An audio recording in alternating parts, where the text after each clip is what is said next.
exciting news!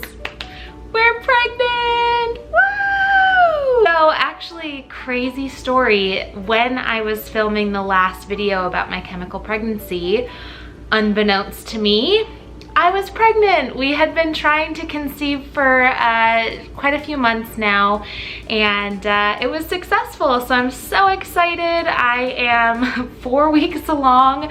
I found out really early, so I'll walk you through kind of how we found out, all of that, and then I also want to touch on my like 2-week wait symptoms, so what made me think I was pregnant, and then how it differs from my first pregnancy. So for those of you guys who are new here, which is pretty much everybody because I have about 12 subscribers, go me. My name is Elizabeth. I live in Phoenix, Arizona. I'm married. I have one child. Her name is Charlotte. She is turning 2 in November. So this will be my second baby, and I just couldn't be any more excited. It is seriously just so crazy. I'm over the moon. It's obviously really early, so I'm trying not to get my hopes up too much, but you know, at this point, there's nothing really I can do to make it stick or make it not stick. So I'm just gonna live in the moment and be really excited for it. Yeah, let's jump right into it. The first day of my last period was July 3rd. So the day before the 4th of July, I started my period. That was so it was not the very next cycle, but the cycle after that, from when I had my chemical pregnancy. If you aren't familiar with what that is, or you're just curious, you can go back and watch my last video on that and just my thoughts on that. So we had tried the cycle after that, it didn't work. So this was the cycle right after that. So basically 2 cycles later. It actually is really interesting. When we were first trying with my daughter Charlotte, we were basically not trying. So we decided, hey, we had just gotten married in November of 2016. We had talked about starting to try in May of 2017, but then January rolled around and I got really freaked out. I was like, oh my God, what if I'm gonna have a really hard time getting pregnant? Obviously, I've never been pregnant before, so I don't know what this is gonna be like. So I convinced my husband to basically start not trying in January. One time of unprotected sex later, I was pregnant. So it was super easy. I didn't really have to track anything. I am very, very lucky that it was so easy for me the first time around.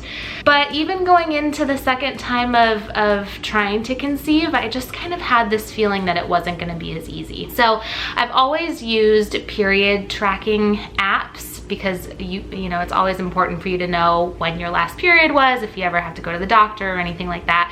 So I've always used that, and Clue is my favorite app. I've had that on my phone for probably 5 years now, so highly recommend it. So when it came time this year for my husband and I to start trying to conceive again, I whipped out my app, and I was just gonna rely on that to tell me, you know, when it thinks I was gonna ovulate. So I did that the first month. We obviously didn't get pregnant that first month, so I thought, okay, maybe I should get a little bit more serious about this.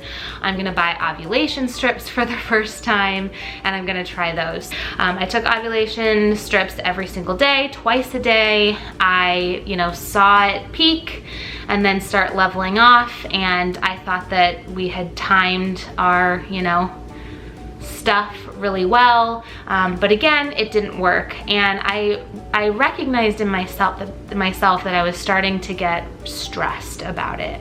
Like, it wasn't so fun. The first time when we got pregnant with Charlotte, it was fun. We were newlyweds. We weren't really like concerned about having a baby. If we got pregnant, awesome. If we didn't, it was okay.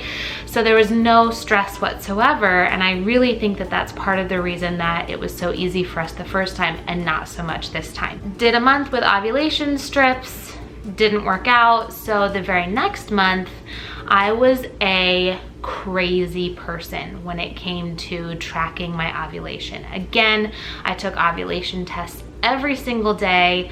I made sure that my husband was like ready to go at any moment, and the day that my ovulation test turned positive, my husband and I had actually gotten into a fight, of course.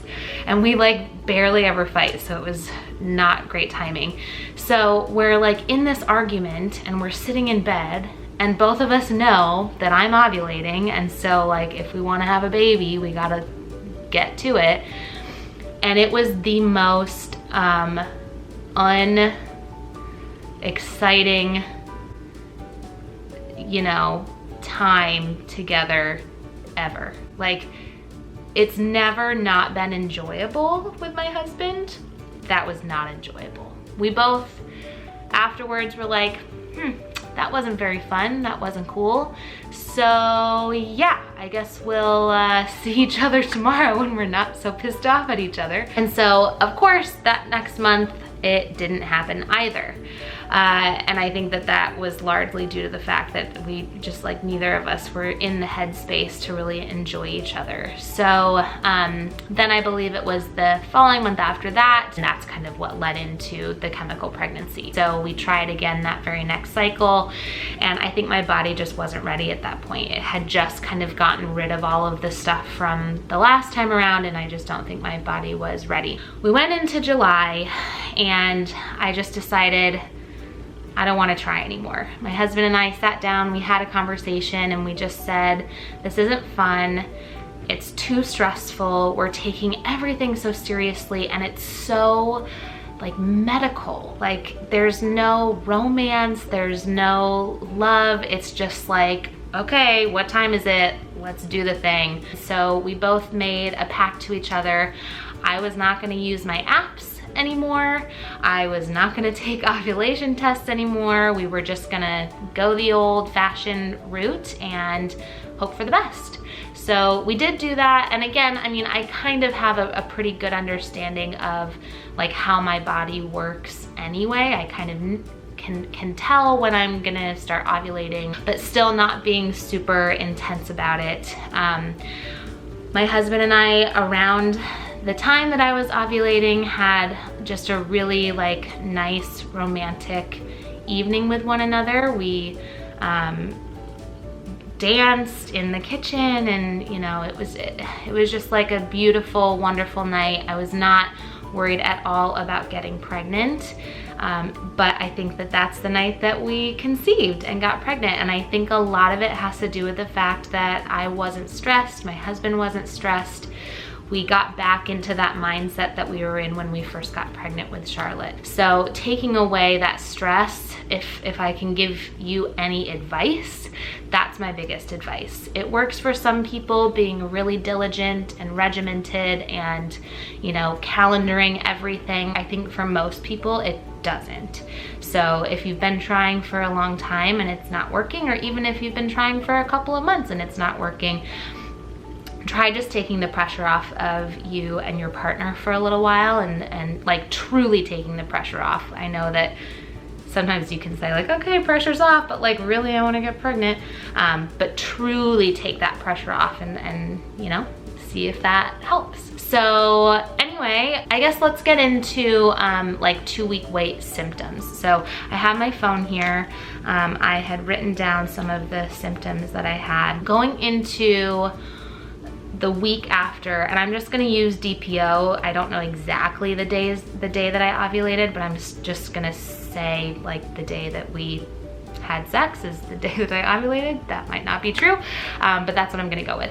So 1 week after, you know, our time, I started feeling really gassy, like really gassy. It was disgusting. I love chili, so I make chili in the crock pot every single week, and I take that to work for lunch every day of the week. And I thought at first that maybe it was just like the beans that I had used in the chili. I like didn't know what it was, but it was not pretty and it did not feel good. So I was super, super gassy. And then here it says at about 6 DPO, so 6 days past ovulation, I started getting really mild cramping. So it felt like PMS cramping, like the cramps that you get right before you're supposed to start your period, but that's super early for me. Usually my PMS cramps start maybe 2 days before I'm gonna start my period. They don't start like a week and a half before I'm gonna start my period.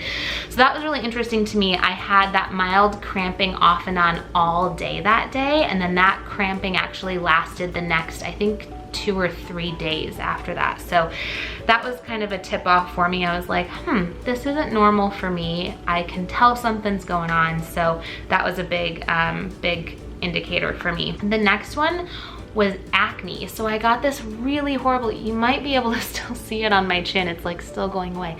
I got this huge underground pimple on my chin, again at about 6 or 7 days past ovulation. And sometimes I get hormonal breakouts before a period, but actually after having my daughter, I like never got breakouts after that. And I especially didn't get any breakouts again that early before I was supposed to start my period. Usually they happen like right after I start my period. So that was really, really weird for me. I typically have pretty good skin, so that was a big indicator for me. And then also around 6 days past ovulation, I started getting headaches.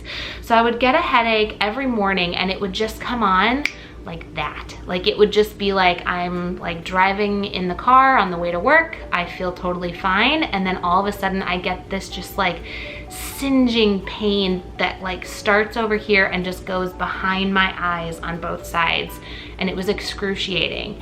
And it would last for a few hours and then it would go away, and then the same thing would happen every evening right before I went to bed. So usually after I ate dinner and right before I would go to bed. And again, I get headaches from time to time, but typically it's either because of lack of sleep or because of lack of food. If I'm really hungry, I'll get a headache. So that was really weird. Heartburn, I was getting quite a bit of, and I had really bad heartburn my entire pregnancy with Charlotte, so that's fun. And I was peeing all the time, which is really weird because I didn't really pee that excessively with my first period, especially not like 2 weeks into the period. So that was a really weird one. Things that actually were really interesting to me that I didn't feel during that 2-week wait that I did feel with my first pregnancy. My tip off when I was pregnant with Charlotte was my boobs. My boobs hurt so bad. Like before I even got a positive pregnancy test with my daughter, with my first child, my breasts were so painful, and they like grew overnight like a size and a half. They looked huge. My nipples were like visibly darker. It was so weird. That was like my first huge tip off with my first pregnancy. But this second time around, like they still don't hurt. They don't look any different. They don't hurt. Like that is not a symptom that I have had this time around. Same thing with the nipples. Like they haven't changed at all. They're a lot pointier now after breastfeeding my first child, but like, you know, what are you gonna do? So yeah, that's pretty much it for the symptoms that I had during the first 2 weeks. Very different than my first pregnancy with Charlotte, just very things that you could almost just kind of pass off as like, I don't think so. But I just had this gut feeling, just like I did with my first pregnancy. I had this gut feeling that something was different. So I actually decided to take my first pregnancy test at 8 days past ovulation. If you're not familiar with pregnancy tests, taking a test that early and getting a positive is unheard of. It's unheard of. Like you just don't. Typically the earliest that you can take a pregnancy test is like 10 days past ovulation. And if you think about it, 8 DPO is a week and 1 day after ovulating. So for most people, that's like a week and a half after having sex. So I took a pregnancy test at 8 DPO just to see what would happen. I didn't really see anything on it, so I was like, whatever, I'll try tomorrow. So I tried the next day with first morning urine, which is typically the strongest, so you can get a good enough read on that one.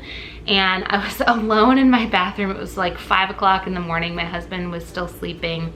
And I took the test, I looked at it, and I swear, you guys, I could absolutely see a second line. Absolutely. I'm pretty sure if I showed that to anybody, they'd be like, you're a crazy person, you don't know what you're talking about. But I swear I could see one. So I was really excited. I was like, I know I'm pregnant. I know, like I already know it. I don't even have to ask anybody. I don't need to take another test. I know I'm pregnant. But I didn't say anything to my husband just yet. I wanted to kind of wait and see what the next test would bring, which I thought I was gonna do the next day. But if you remember from my chemical pregnancy video, you'll know I am a chronic pregnancy test taker. So couldn't wait until the next day. I took 2 more pregnancy tests that night. So not even first morning urine, it was like end of day urine. I took 2, I took a clear blue test, and then I also took a first response test, and I got faint lines on both of those, actually to the point where, like, you know, somebody else could see it and people wouldn't think I was crazy. So I poured my husband a little glass of tequila. I poured myself some diet cherry 7-Up in a champagne glass, and he was putting my daughter to bed, and I walked up there and I gave him his glass, and he was like, thanks. And I was like, don't you want to know why I got you that? And he's like, why? And I said, we're celebrating. And he immediately knew what it was. So I showed him the tests. He could see the lines on both of them. 9 days past ovulation. Again, so early. To even get a positive that early is just like seriously crazy. So I was taking tests subsequent days after that. Every single day the line has been getting darker and darker. I actually just took one again this morning.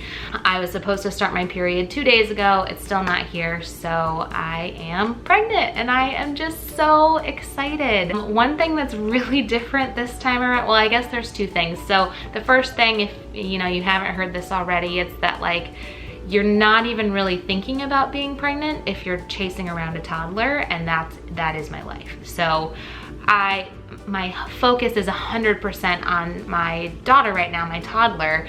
And so I find myself occasionally like doing stuff with her and then just being like, oh yeah, I'm pregnant. Weird, like that's so strange.